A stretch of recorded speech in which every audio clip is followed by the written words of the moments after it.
하나님 나라 성경 관통. 매주 이 시간 성경을 시원하게 뚫어드립니다. 하나님 나라 성경 관통, 우리 관통 목사님, 세상의 빛교회 이종필 목사님 자리해 주셨습니다. 할렐루야, 안녕하세요. 할렐루야, 좋은 아침입니다. 좋은 아침입니다, 목사님. 네, 그렇습니다. 반갑습니다. 아하. 자, 우리가요 하나님 나라의 성취, 그 예수, 마태, 마가, 누가 그 복음서를 이렇게 살펴보고 있어요, 목사님. 네, 그렇습니다. 지금까지 세 권은 공관복음이라고 저희가 말씀드렸잖아요. 그렇습니다. 이 세 권이 각각 유대인, 또 이방인, 통치자 데오빌로라는 그런 독자를 염두에 두지만 예. 그럼에도 불구하고 이 세 복음서의 공통점, 그거는 예수님을 일대기 형식으로 기록한다는 거예요. 아멘. 네, 태어날 때부터 죽으시고 부활하셔서 승천하실 때까지. 그렇죠. 그리고 예수님의 사역을 주로 이제 초기에 갈릴리에서 하셨던 사역, 예. 그 다음에 이제 예루살렘으로 이동하시는 거, 그 다음에 예루살렘에서 최종적으로 죽으시고 부활하시고 그렇죠. 승천하신 사역, 이렇게 기록을 하고 있다는 점이 공통점이다. 그래서 공관복음이라고 한다. 네. 마태, 마가, 누가 공관복음. 자, 그럼 오늘은 이제 요한복음인데요. 좀 다른 관점을 가지고 있을 것 같아요. 그렇습니다. 요한은 왜 공관복음에 안 들어갔겠습니까? 용어나 관점 이런 것들이 세 복음서와 많이 다르고요. 예. 실제로 읽어보셔도 우리 독자분들이 확실히 차이가 난다, 이렇게 알 수 있는데, 물론 네 복음서의 목적은 다 구약에서 예언하신 그 하나님 나라를 성취하시는 분이 누구다? 예수님이다. 죽으시고 부활하신 우리의 구원자 예수님이시다라는 걸 아멘. 증거하는 거예요. 그래서 뭐가 다른가 하는 궁금증 가지고 한번 들어가 보면 좋을 것 같습니다. 좋습니다. 오늘은 여러분 요한복음 관통이고요. 요한복음 제목을 먼저 정해주세요. 네, 참 하나님이신 예수 그리스도, 이렇게 정하겠습니다. 참 하나님이신 예수 그리스도. 네, 예수님을 하나님의 아들이고 또 주님으로 증거하는 것은 이 복음서의 공통점이에요. 예. 그런데 이 공관복음서는 그렇게 예수님을 하나님과 동등하신 분으로 처음부터 딱 제시하는 게 아니라 그렇게 유추해 가도록 이제 그분의 이야기들을 우리에게 증언해 주는 형식이에요. 증언해 주는 예. 그런데 이 요한복음은 처음부터, 기억하시죠? 태초에 말씀이 계시니라, 이 말씀이 하나님과 함께 계셨으니 이 말씀이 곧 하나님이시라. 아멘. 굉장히 독특한 표현인데요. 그렇죠. 로고스라고 하는 단어를 사용해서 예수님을 마치 헬라인들에게 처음부터 이런 분이다라고 증거하고 시작하는 점이 요한이 좀 특별한 점이에요. 그래서 제목도 참 하나님이신 예수 그리스도, 이렇게 좋습니다. 잡았습니다. 선포를 한다. 자, 그럼 크게 문단을 한번 나눠주시죠. 네, 예수님께서 어떤 분이신가를 이제 증거해야 되잖아요. 그렇죠. 그래서 1장부터 12장은 예수님을 표적과 대화의 형식으로 증거하는 거예요. 그러니까 예수님의 표적은 뭐예요? 어떤 기적들, 예수님이 하신 특별한 사건들이에요.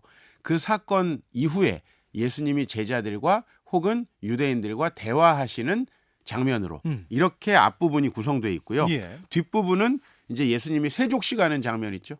그 유명한 장면으로부터 시작해서 제자들에게 여러 가지 말씀을 전하시고 십자가에 죽으시고 부활하셔서 다시 제자들에게 나타나시는 이런 장면까지 기록되어 있는 것이 이제 13장부터 21장, 이렇게 뒷부분이라고 보시면 되겠습니다. 좋습니다. 요한복음 관통 여러분 진행하고 있습니다. 얼마나 요한복음 친숙하세요. 요한복음 3장 16절 뭐 이 성경 그렇죠. 구절만 봐도 맞아요. 우리가 다는 모르지만 요한복음은 그냥 친숙하고. 제일 많이 읽는 성경이 아마 요한복음이라고 볼 수 있을 것 좋습니다. 같아요. 아까 공관복음 마태, 마가, 누가 유대인에게, 이방인에게, 통치자 데오빌로에게 그 독자를 그렇죠. 염두에 두고 썼는데, 그러면 요한복음은 목사님 누구를 대상으로 썼는지도 궁금하고요. 좀 설명해 주시면 좋겠어요. 네, 요한이 나중에 어디서 사역을 하게 되냐면 지금의 터키 서부 지역인 에베소에서 사역을 해요. 에베소. 근데 그 지역은 굉장히 헬라인들의 철학이 왕성하고 학자들도 많이 나왔던 지역이라고 합니다. 그래서 이 요한복음은 헬라 문화권에 살아가는 사람들에게 쓰여진 독특한 복음서다. 예. 헬라인 하면 우리가 어떤 생각이 듭니까? 그냥 이방인 단순히 뭐 그렇게 생각이 들거나 아니면 뭐 300이라는 영화 통해서 그리스인. 우리가 그죠, 그리스인들 이렇게 생각하잖아요. 근데 이제 우리가 헬라인들을 생각한다면 그들만의 또 문화와 철학과 용어가 있을 텐데 우리가 헬라인 하면 이데아 이런 생각을 해요. 이데아. 그렇죠. 실제 세계와 이데아의 세계를 나누고 어떻게 해서 우리가 이데아의 세계를 가게 될 건가 소망하는 게 이게 이제 헬라인들의 특징인데요. 예. 그래서 이제 그들의 용어와 문화를 통해서 전하는데 그렇다고 해서 그들이 가지고 있는 철학이 복음은 아니잖아요. 그렇죠. 이걸 예수님을 전하는 용어로 사용하는 겁니다. 그래서 이를테면 1장에 우리가 태초에 말씀이 계시니라 할 때 이 말씀을 헬라어로 로고스라고 하는데 예. 이 로고스는 우리가 구약 성경에 얘기하는 하나님이 말씀하셨다 이런 말씀을 의미할 수도 있지만 예수님을 헬라의 철학의 원리, 이성과 빗대어서 당신들은 로고스를 열심히 추구하지만 그것은 당신을 구원하지 못하고 예수님이 태초부터 하늘에 계셨던 로고스야. 이렇게 설명을 하는 거예요. 거꾸로 헬라인들의 용어에다가 예수님의 증언을 붙이는 이런 형식으로 돼 있어요. 복음적인 표현이네요. 그렇죠. 그러니까 용어만 헬라적이지 그 용어를 새롭게 의미를 정의한다고 보면 될 것 같아요. 예. 그다음에 또 헬라인들은 그래서 선한 것은 위에서 난다, 이데아에서 난다 생각했어요. 그렇죠. 그런데 8장에 보면은 예수님께서 너희는 아래서 났고 나는 위에서 났다라고 하면서 이런 표현을 쓰거나 또 이 세상을 어둠이라고 하고 하늘, 이데아는 빛이라고 하는데 예수님은 빛이세요. 빛이 세상에 왔다. 그래서 어둡기 때문에 깨닫지 못했다. 이런 용어들. 그다음에 또 영과 육에 대한 그 구분. 그래서 사람이 물과 성령으로 나야지 육으로 나면 안 된다. 그렇죠. 이런 표현들이 전부 다 헬라인들에게 예수님과 하나님 나라를 설명하기 위한 장치였다. 그 독특함이 묻어나 있네. 그렇죠. 그래서 아주 직설적인 공관복음서와는 달리 여기선 상당히 비유적인 표현이고 그 예수님을 그들이 이해할 수 있게 친절히 용어화했다라는 점에서 우리가 좀 이 요한복음의 특징을 살펴볼 수 있습니다. 두 번째는 어떤 특징이 있을까요? 네, 그리고 이제 아까 전에 표적과 대화라고 말씀드렸잖아요. 예. 그러니까 마태, 마가, 누가는 예수님이 하셨던 일들을 물론 똑같은 사건을 기록하진 않아요. 그러나 그렇죠. 비슷한 사건들 또 예수님의 말씀들 그분이 하셨던 사역을 다양하게 기록하면서 그분이 하나님의 아들이다라는 걸 차차차차 증언해 가세요. 예. 그런데 이 요한은 처음부터 그분은 하나님이셔라고 규정했다 그랬죠. 그리고 이제 예수님이 그러면 어떤 분인가를 소개하려면 어떤 사건이 제일 좋을까 해서 사건을 아주 적게 선별합니다. 그러니까 요한은 많은 사건이 나오지 않아요. 몇 가지 사건만을 선택해서 그 뒤에 예수님은 어떤 분이다라는 걸 설명했는데 이거를 어떤 방법? 표적과 대화 아멘. 방법이에요. 요한이 하는 소개를 한번 제가 몇 가지 알려드릴게요. 좋습니다. 이를테면 수가성 여인이 물을 뜨러 왔어요. 그렇죠? 그럼 그 수가성 여인이 물 뜨는 사건을 통해서 예수님은 영원히 목마르지 않는 생수야. 그렇죠. 이렇게 설명하죠.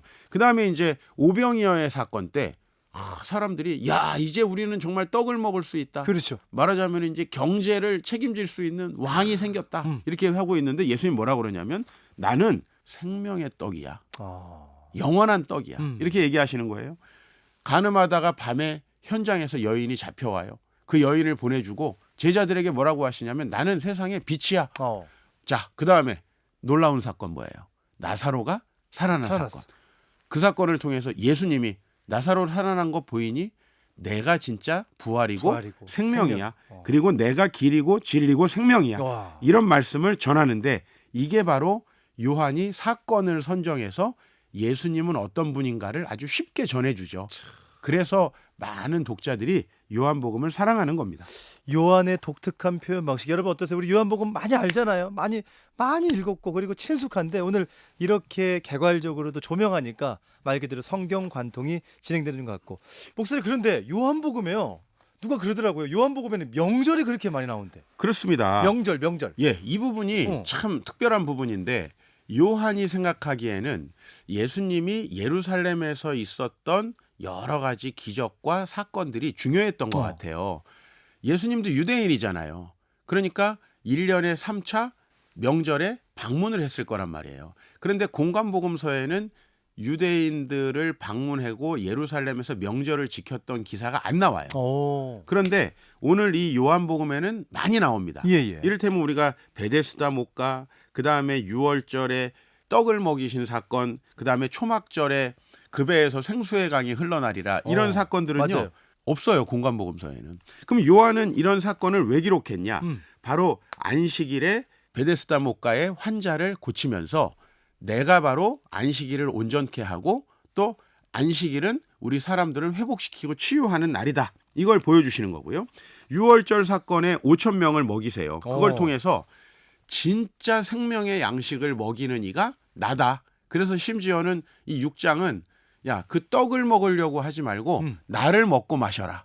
마치 굉장히 이거 이상한 표현일 수도 있는데 나를 먹어라. 네, 그런 표현도 하시고요. 그다음에 초막절에는 유대인들이 어떻게 명절을 지키냐면 실로암 아시죠? 예. 예, 연못에 물을 떠가지고요 붓는단 말이에요. 그렇죠. 성전 제사에. 그런데 그 옆에서 예수님 뭐라 그러냐면 나를 믿는 자가 그 배에서 생수의 강이 흘러난다 하면서 그 명절에 물 붓는 게 중요한 게 아니고 나를 믿는 것이 진정으로 그 명절을 지키는 것이다. 이런 말씀들을 하세요. 네. 그리고 마지막으로 10장에 보면은 수전절이라는 게 있는데 바로 유대인들이 마카비 운동에서 승리해서 이제 헬라인들이 더럽혔던 성전을 깨끗하게 한 명절이 수전절이에요.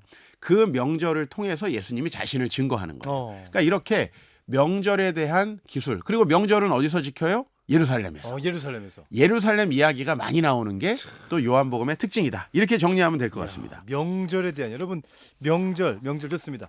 자, 목사님 오늘 뭐 요한복음 또 얘기하면 얘기할수록 이거 뭐 1시간 이상 할 수 있을 것 같은데 또 시간이 얼마 없기 때문에 오늘 말씀 한번 정리해 주시면 좋을 것 같아요. 네. 예수님이 자신을 증거한 몇 가지 한번 정리하면서 오늘 마무리할게요. 예. 나는 생명의 떡이다. 예수님이 떡이다. 진짜 성령이에요. 아멘.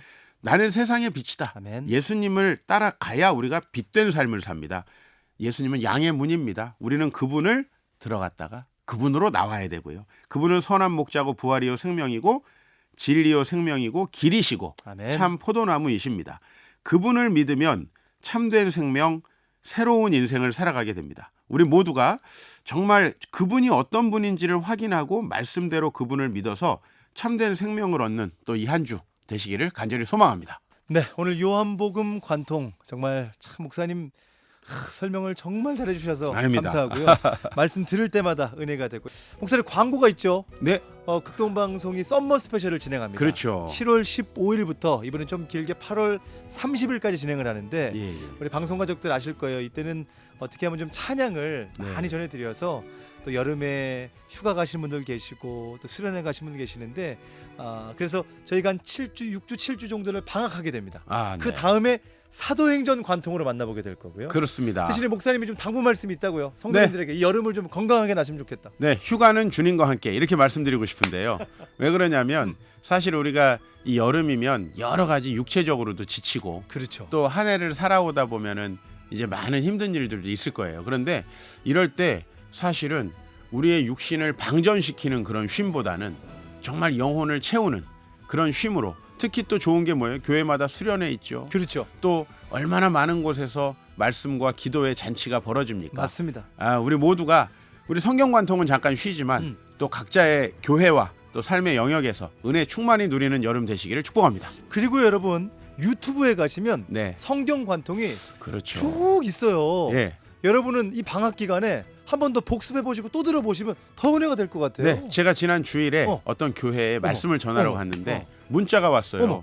목사님, 그 극동방송 성경관통 하시던 그 이종필 목사님 맞죠?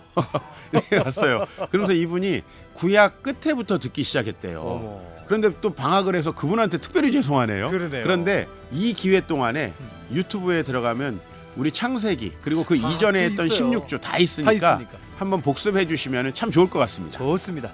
오늘 하나님 나라 성경관통 지금까지 세상의 빛교회 이종필 목사님이었고요. 저희는 서머 가을에. 스페셜 끝나고 9월 첫 주겠다. 그렇죠. 그때 인사를 드리겠습니다. 고맙습니다. 네, 감사합니다.